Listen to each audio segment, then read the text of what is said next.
You know, Trish, my dad's favourite chocolate bar would have to be the cherry ripe. So I think he's going to be pretty excited to know that you're going to be doing a beautiful cherry ripe slice. You are right. I don't think he's alone. And interesting fact, this year is the 90th birthday of cherry ripe. Wow, it's been around for a long time. Sure has. Everyone, I guess, loves those combinations of chocolate, cherries, coconut. Just works every time. It's a killer combo, that's for sure. So how do we start this beautiful recipe? Okay, we need to make the base first. If you could cut me 185 grams of butter, we'll melt that. We can do that. And then I will start to measure the dry ingredients. Okay. I need a cup of plain flour. Always measuring accurately, aren't you, Trish, when we're doing our baking? Yes. It's like a science. I'm a bit of a stickler for that because I think if you don't measure accurately, you don't end up with what you set out to achieve in the first place. And I'll pass that over. Great. I'll give you the saucepan. Yes, perfect. In it goes. Yep, beautiful. Save that for later. Okay, so in there also some self-raising flour, and we need to add some coconut, some brown sugar, and also 2 tablespoons of Cadbury Bourneville cocoa. Beautiful. Now normally we would sift this, but because it's going into a base, it's just as easy for us to whisk it together. Okay. Sometimes you can get a couple of little lumps with your brown sugar and the cocoa. Remember to store the cocoa in an airtight container because it tends to try and absorb moisture.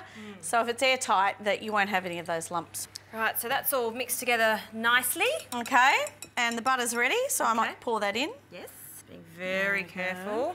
Don't want to spill that. Okay, we have to swap over from that.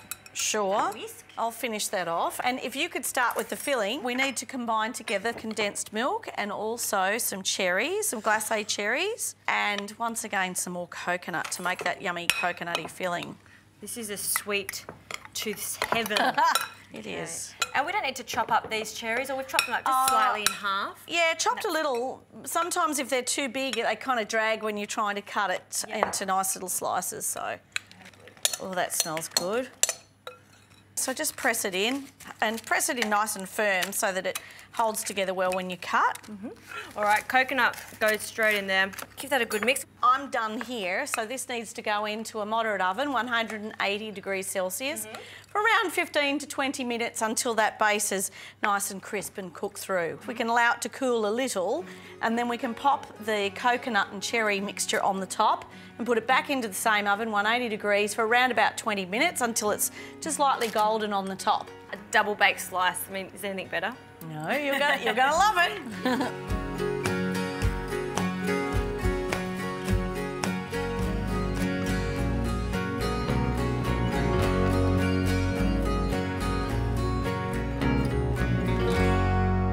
Looks great, doesn't it? Now we need to finish it off. We need to add the chocolate topping. So we need some dark melts and a little butter, and we're going to put those just over some simmering water. Make sure you've got a nice clean bowl, and make sure that the water's not in contact with the bottom of the bowl either. I actually like to add a little bit of butter to the chocolate when it comes to a topping, because the chocolate's got the propensity to set really hard.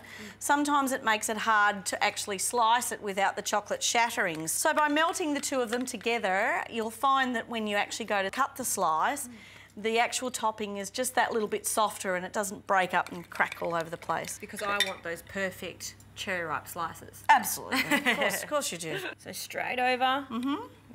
Look at that. Oh, lusciousness. That looks so good. It does. Well, it wouldn't be cherry ripe without that beautiful dark chocolate, would it? That's right. All right, and then you can just swoosh it over the top. And then we need to just allow this time to set. There's no need to actually refrigerate it, but it will happen. It will happen, and I will be tasting this. Yes, you'll definitely be tasting it. There it is, ready to go. You'll notice that when we lined the tin, it sort of came up around the sides. I always think that's a very good insurance policy for making sure that your slice actually comes out of the tin, because I love non-stick, but I just like to make sure. Yeah. Because there's nothing worse than having to dig things out. Not when you get to this point, when it's perfect. Absolutely. Nice hot knife. Yeah. And that's got a crunchy base. Oh, yum. I like the sides. I always say that, but I really do like the sides.